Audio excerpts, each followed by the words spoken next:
হাসনাবাদী বিধায়কের নামে পোস্টার মারার অপরাধে হাত কেটে নেওয়ার নিধান তৃণমূল নেতার।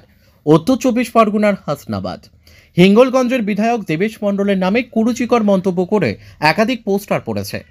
তার বিরুদ্ধে হুঁশিয়ারি দিলেন হিঙ্গলগঞ্জ বিধানসভার পাটলিখান পুরো অঞ্চলের অঞ্চল তৃণমূলের সভাপতি সেলিম মোল্লা ওরফে পিন্টু মোল্লা।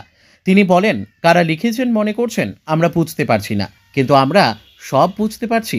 যারা লিখেছেন তাদের হাতের পোছা থেকে কেটে নেব, ভাত খেতে পারবে না। গতকাল হিঙ্গলগঞ্জের বিধায়ক দেবেশ মণ্ডলের নামে হিঙ্গলগঞ্জ বিধানসভার বিভিন্ন জায়গায় পোস্টার পড়ে। সেই পোস্টারে দেবেশ মণ্ডলের বিরুদ্ধে বিভিন্ন রকম মন্তব্য লেখা থাকে। সেই পোস্টারের বিরুদ্ধে আজ তৃণমূলের তরফ থেকে হিঙ্গলগঞ্জ বিধানসভার খোসালের মোড় এলাকায় প্রতিবাদ সভা ও বিক্ষোভ মিছিল সংঘটিত হয়। পাশাপাশি দোষীদের গ্রেপ্তারের দাবিও জানানো হয়। এ প্রসঙ্গে হাসনাবাদ ১ নম্বর ব্লকের তৃণমূল কংগ্রেসের সভাপতি আমিরুল ইসলাম বলেন, এটা ভুলবশত বলে ফেলেছি, আগামী দিনে সংশোধন করে নেব। পোস্টার মারা হয়েছিল রাতের অন্ধকারে, নিচে লেখা ছিল তৃণমূল কংগ্রেস বাঁচাও কমিটি। আজকে আপনারা প্রতিবাদ মিছিল কেন করলেন?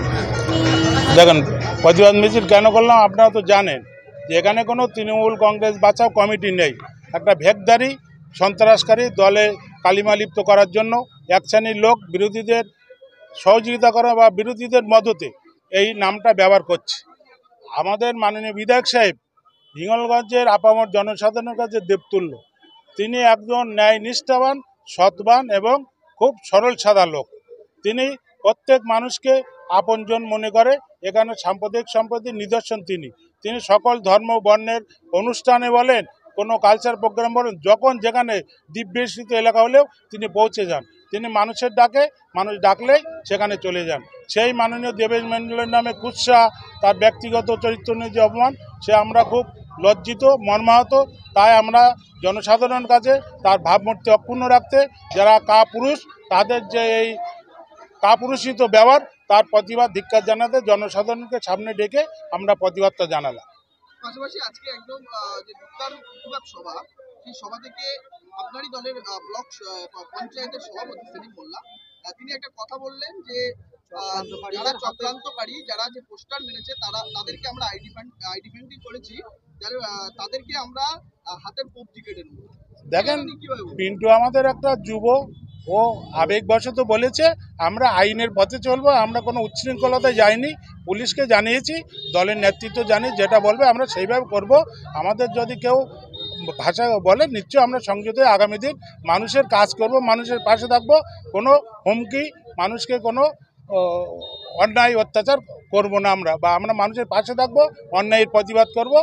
মমতা বন্দ্যোপাধ্যায়ের দেখা পথে আমরা মানুষকে নিয়ে চলবো, মানুষের কাছে থাকবো, মানুষের কাজ করব। সেটা তো আমি বলে গেলাম যে সে মমতা বন্দ্যোপাধ্যায়ের কর্মী, দেবেশ দাকে ভালোবাসে বলেছে, এটা আমরা সেইভাবে নিচ্ছি না। তার জন্য আমরা দুঃখিত। আগামী দিন যাতে আর না বলে, আমরা প্রশাসনকে সামনে রেখে আইনকে মান্যতা দিয়ে, দেশের সংবিধানকে মান্যতা দিয়ে আমরা রাজনৈতিকভাবে লড়াই করব, মানুষের সেবা করব।